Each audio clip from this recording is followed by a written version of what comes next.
தி wise fisherman, புத்திசாலி மீனவர். விஜயநகரம் அப்படிங்கிற ராஜ்யத்தை சேனாதிபதிங்கிற மன்னர் ஆண்டு வந்தார். அவருக்கு மீன்னா ரொம்ப இஷ்டம். தன்னோட இரவு உணவுல அவர் எப்பயுமே மீன் சேர்த்தி தான் சாப்பிடுவாரு. அதுக்காகவே ஒரு மீனவனை நியமிச்சிருக்காரு. டெய்லி கொண்டாந்து நல்ல மீனா பிடிச்சி கிச்சன்ல கொண்டாந்து கொடுத்துடணும் அப்படின்னு. ஃபான் அப்படின்னா பிடிக்கும்னு அர்த்தம். ஒரு நாள் அந்த மீன் பிடிக்கிறவன் ஒரு நல்ல மீனா எடுத்துக்கிட்டு போய் ராயல் பேலஸ்க்கு போறான். அந்த கேட்டு கிட்ட ரீச் ஆனதும் காவலாளியை உள்ள விட சொல்றான். பேலஸ் அப்படின்னா அரண்மனை, சென்ட்ரி அப்படின்னா காவலாளி. ஆனா அந்த காவலாளி மீனவனை உள்ள விடுறதுக்கு தடுக்கிறான். நான் உன்னை உள்ள விடணும் அப்படின்னா நீ எனக்கு மீன் விற்கிற காசுல இருந்து பாதியை கொடுத்துடணும், எனக்கு வாக்கு கொடுக்கணும், அப்பதான் உன்னை நான் உள்ள விடுவேன்னு சொல்றான்.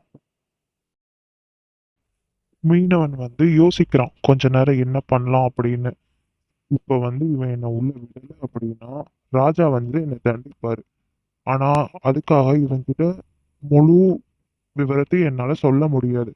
அப்படி சொன்னனா எனக்கு ரொம்ப குறைச்ச காசு தான் கிடைக்கும் அப்படின்னு சொல்லி மனசுல நினைக்கிறான். அதனால ரொம்ப நேரமா யோசிச்சுட்டு ஒரு பிளான் பண்றான், ஒரு திட்டத்தை தீட்டுறான்.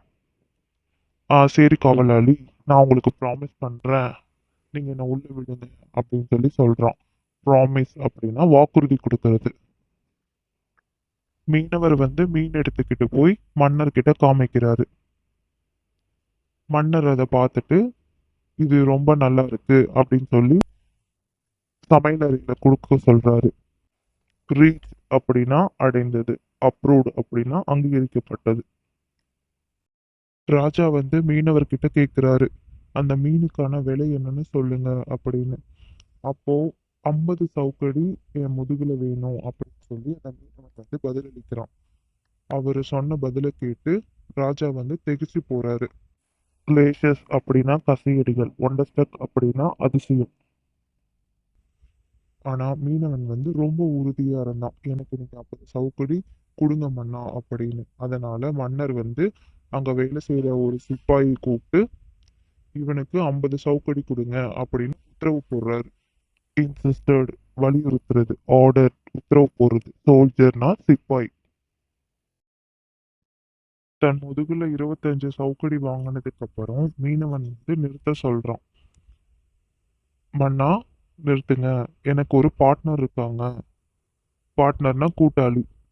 அவருக்கும் அவருக்கும் நீங்க பரிசை பாதியா பிரிச்சு கொடுக்கணும்.